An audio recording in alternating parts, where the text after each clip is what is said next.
Welcome to the Overwhelmed Working Mom Summit. I'm Kay Young, your host, and we're speaking today with Dr. Lynda Klau on the subject of love yourself and transform the world. You'll find out more why that's so important. Lynda has some really great credits to her name. She is a PhD in psychology. She has a practice in New York that is private, and she also does worldwide training on internet classes and also in-person classes in other places in the world. She is a professional speaker, coach, published author, a radio and TV appearance person, and she actually works with executives, professionals, and anyone basically who wants to overcome the fear of public speaking and develop their mastery of their public voice. So she's active on boards of 2 professional groups in this field, and I'm just going to let that ride. We'll go right into it. Lynda, thanks so much for being here. It's my pleasure. It's my pleasure.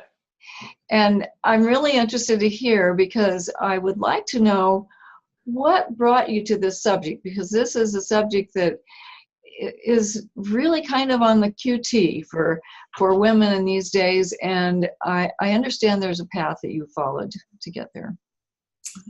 So, first I'd like to say that when I was growing up, the whole of my earlier life, I was always quite successful. And by the time I was in my 20s, I was married, I was thin, as we all know how important that is. We're not. I had a PhD, we had traveled, I had art objects in the house. However, all my life, I was always longing for something. And I didn't even know what I was longing for. But I kept having that call. So one day I'm in a professional development leadership workshop. And out of that workshop, I had this huge heart opening, which I would call love. And I experienced huge love for myself, as opposed to self-judgment, that harsh inner critic, and huge love, compassionate, non-judging, kindness for everyone. It was striking. What also happened in that workshop was my vision shifted, and I believe I saw the world through much more loving eyes than I had. And in that moment, I said, this is what I've been longing for. This is what I've been longing for. Success through money, through power, through education. That's not as important as a ground of being that is self-loving. It was life-changing. However, after 3 weeks, this experience of way of living, a different life, this way of living from love and changing my world went away. And it just disappeared, which makes sense. That you just got caught up in things again, or? Old patterns. Old patterns come up. Old patterns die hard. That's true. And but I had the experience that I had been looking for. And I had a dream now, and I had a vision that was very clear, and I had a purpose. And I committed myself to say and do whatever it took. I said, whatever it takes in the King's English, I will return to this place. At the time, I called it real life. I think that's true. I think it's thriving, but Yeah. now I would call it self-love. and love of others. And I would say that self-love is the key to well-being, which is, as Arianna Huffington in her book called Thrive, it talks about the third metric of success. And that's what I committed to talk with us about today. Sure. Well-being, lifestyle, self-care. And what I'm suggesting is self-love comes first. And then there's a transformation around you? Yeah, because you start to act differently. If you start to love yourself, whatever weight you are, right? If you start to be in touch, it's kind of interesting. What happened for me was I realized I needed to really descend into my body. And I committed to help other people do the same journey, since I was a professional psychologist. And I really wanted it not just for me. I knew what this was offering the world. Absolutely. So everything I learned, I passed on, whether it was when I was a college professor, when I, as a coach, therapist, as a speaker. And so when you pass things on, what also happens is more keeps coming. Right. More keeps coming because you keep emptying the teacup and more keeps filling the teacup. So I needed to learn about unconditional love, which is harder. Our essence, our being, which gives us our intuition, our inspirations, as well as that personal self-love. So when I say self-love, I mean all of that. Being in a body that receives what is our mind telling us, because it's our self-talk that develops feelings which live in our body, and create our actions. Mind, feelings, actions. So if my mind is telling me I should go last, I remember my grandmother never sitting down at the dinners, sitting on a half seat. Do you know? I do know. Yeah, because I think, as women, we have a collective unconscious that says we come last and self-care is not okay. Actually, self-care is selfish. And that is so wrong. Right. And even when you move out of that a teeny bit, you still feel like self-care is good, but it's the last thing I'm going to do. Exactly. And what I'm saying is, let's reprioritize. Let's put it first, because the way we do everything will change. And so how is that not selfish? So if I say, and it's not like, I know your lives, even though I'm not a mom, I've worked with a lot of moms, and having a lot of clients. I'm not a biological mom, but it's kind of not that different, Research is very equal to a lot of it. Yeah. So if you put yourself first, what would that look like? Let's say you start the day and you are already a mom who knows the importance of self-love. You start the day with a couple of minutes, and these don't have to be like major 2.5 hour, because you don't have the time. And in Western culture, in this world, it's not feasible and it's not necessary. There's a book called The 3-Minute Meditator. Sit down, 3 minutes of silence. You start the day, and maybe you touch into yourself, and you say, well, all right, what's my mind? What's my self-talk? How am I feeling in my body? And in that silence, something might come that really is the high priority for the day, whether it be for work, whether it be for the family. So when you touch into yourself, all of a sudden things get prioritized. Rather than it's a quick to-do list. Right, that's tight. Right? That's really struggle. It really is. I am talking that, there's a feminine way of doing things, and I mean feminine energy.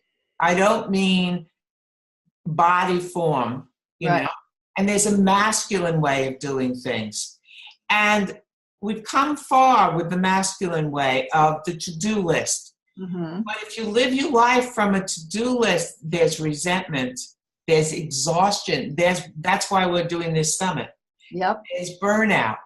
And women lie about burnout.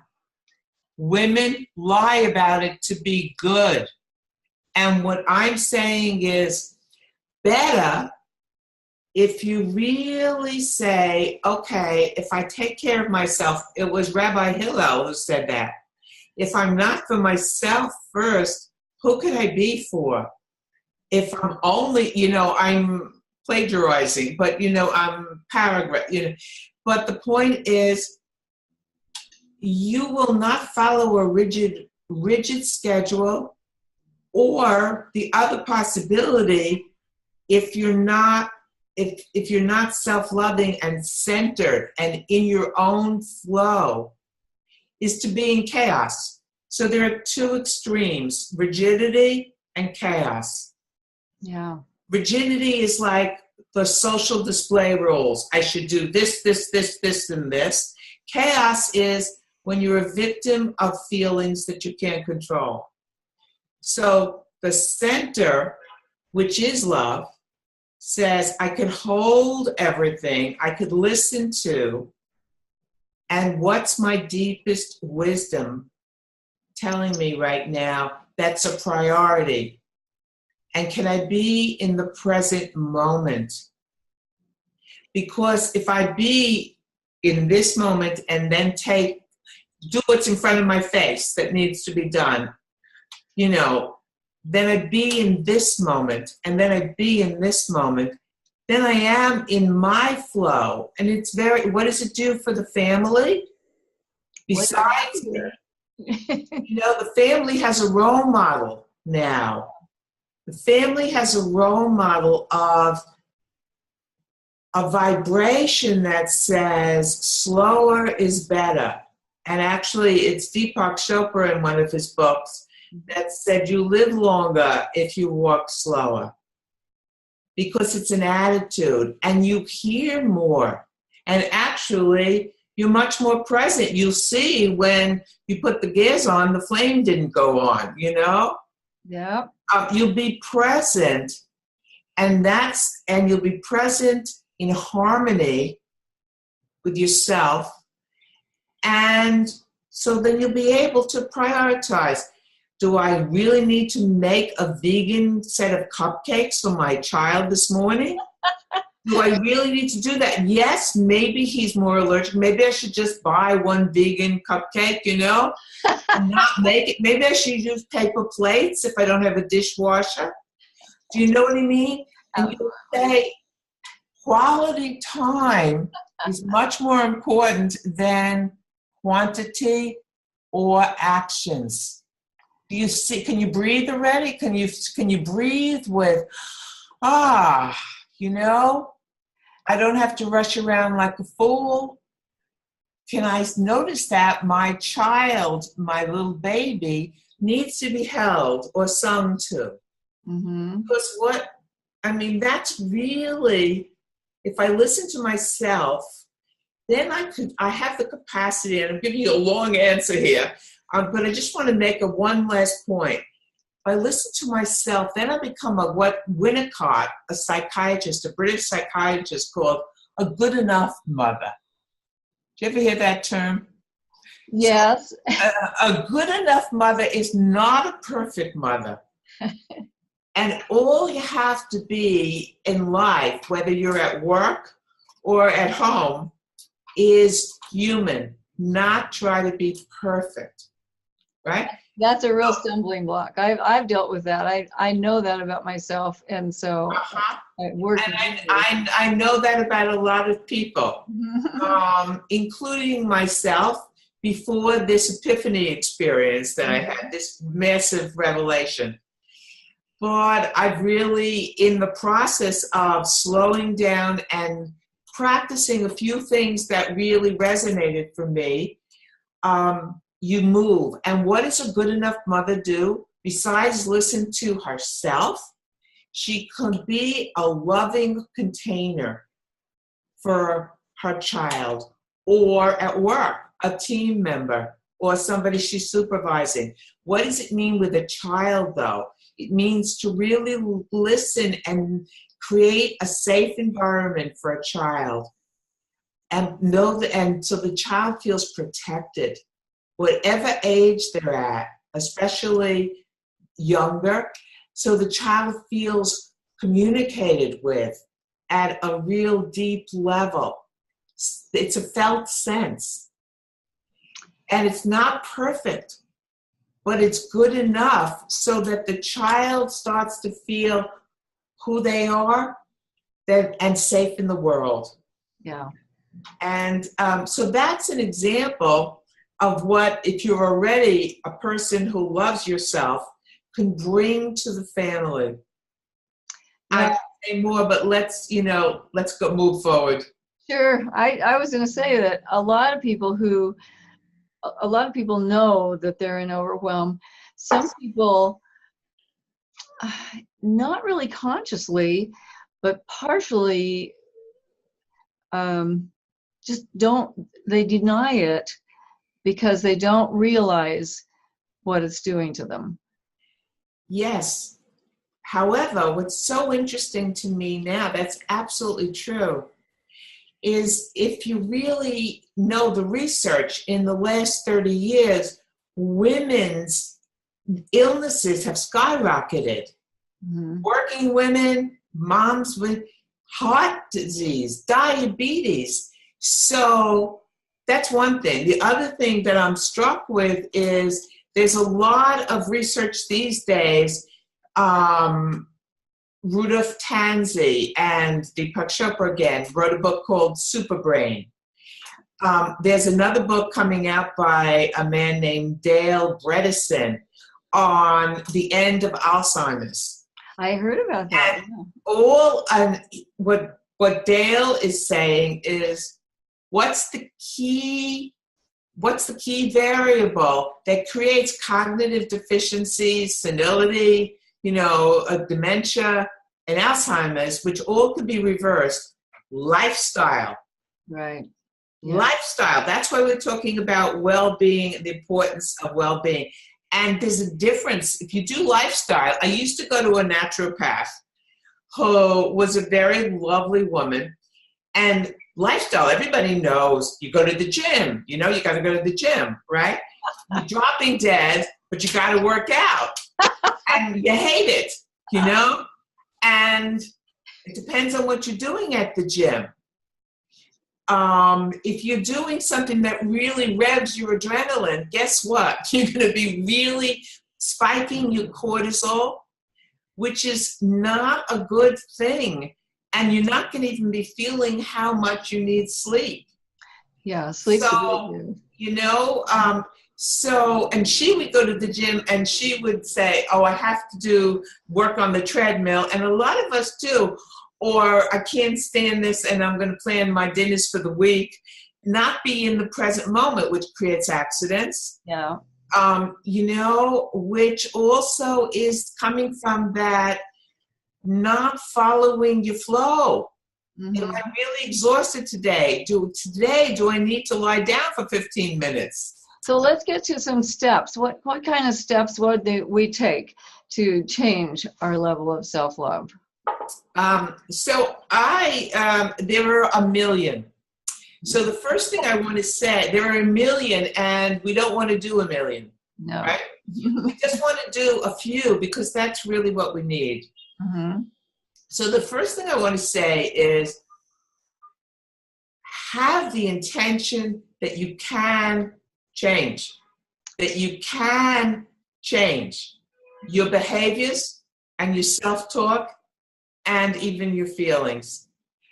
Intention is important, and see it happen already. So you begin to change your beliefs. Self-care, self-love is not selfish. It's actually the smartest way to be a working mom. Or anybody. I was going to say, one of my friends got kind of chastised by her friends when she had her first child because she always golfed one afternoon a week. And she decided she was going to keep golfing one afternoon a week. And it's really been great for her after a couple more kids. Yes. So it reminds me of two people. Rilke, the Persian poet, said, follow what you love. So she might love golfing. Yep, she did. I don't really resonate to golfing, but I love nature. And there are a lot. So Bredesen says there are 36 steps to lifestyle. The popular ones we all know. So I want to talk about the ones we know less of a little bit. Okay. So nature is so important. Where I live in New York City, there's a lot of concrete and cement, but 1 block away, there's a community garden. Oh. I manage to get there a couple of times a day, or sometimes once a day, or sometimes I miss it. 15 minutes. Smell the earth. That is so healing for you. There's research that documents things like this. I have heard that that's one of the number one things people enjoy is gardening.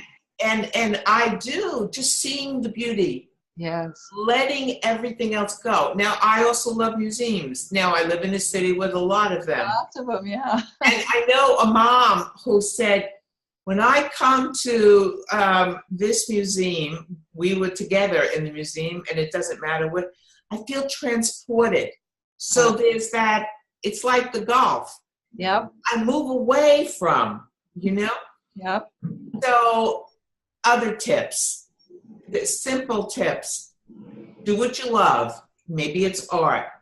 Also, Thoreau said, when you have a dream, he said this after he went to Walden and lived in Walden. Right. Which I assume came from that deep knowing place. He said, I know this at least, when you follow your dream, you pass through an invisible boundary. And help from the universe comes in ways you never could have predicted. Wow. So expect that. Expect that. I do think it's very important to start to listen to one's self-talk. Yeah. Because we have a lot of, so you want to, it could be, you could do a practice, which we call mindfulness meditation, which means that you stand in and observe a place that's not identified with your self-talk. You know how many people I have talked to and worked with who are so identified with what they learned from the culture they grew up in the family they came from. I'm not okay. No. I'm not okay. And women have that more than men, So you don't necessarily say, I'm okay. Well, you could begin to say that, but at least begin to notice, oh my God, that's what I'm saying to myself. Right. I hate this baby. That people say that. Oh, I once had a client who, but there are places to get help. Yeah. Parents Anonymous. It's really valuable. So another tool, share. Have a group that you're part of a community with. It could be Parents Anonymous, where you have the right to say, I hate my baby, I want to kill my baby. That sounds so terrible. It does. It does, except better to say it and not be judged by it, and be in a group that's compassionate and just know that it's a feeling. And if you're really going to act on it, you go for professional help. Yeah. Right? I want you to get to the exercise you're going to share with us, because I want to make sure we have time for it. Oh, absolutely. So one of the many things that I learned is breathing. Breathing is critical for being centered and being in the flow, being breath aware. How many times do we hold our breath? Do we breathe shallow? Are we afraid to exhale? All those things really support like a survival way of living, a fear-fight way of living. And one tool that I have found and studied and trained in for 11 years actually, and have been using it for more than 11 years, is what I call conscious breath and voice work. And it's a way that one becomes aware of your breath. And it will change your voice. The more your breath goes into your body, the more you'll have more oxygen, the more you'll get centered again. You could recenter yourself and calm yourself down. Oxygen is incredibly healing for mental and physical well-being, as everybody knows. You know, it's a way to really stop the anxiety. Does it take a long time? Because we don't have a lot of time. You know, there's you could do it for a few minutes, and it's life-changing. You could do it in public, and people won't know. It's a cumulative thing. It doesn't, all these things you could do nanosecond, they're micro steps you could do and there are ways, as you know, you could do 3 minutes of breathing. It'll make a difference. I promise you. So in the gift, I would like to share with the whole group some basic steps in breath and voice, because it's the work that I do in breath and voice is not well known as much as mindfulness meditation. Yeah, that's, you know. But what's very important is to know from a neuroscience place that when we calm our bodies down, we're shifting out of the sympathetic nervous system, and we're shifting, which is the fight, flight, survival nervous system. And that's the cortisol, adrenaline one. We're shifting into the parasympathetic, calm, which means that we could digest our food, you know, which means, you know, like Carl Symington was a cancer oncologist who worked with terminally fourth-stage cancer people. And I studied with him also. And one of the things he said is, spend a little time every day playing. Playing is an attitude. It's not, oh, you have to do blah, blah. Playing means doing what feels like fun. Bubble bath. You know, it doesn't have to be money. There was a time in my life I used to play by going to stores and trying on clothes. That's why, just to play. You know, it doesn't really matter.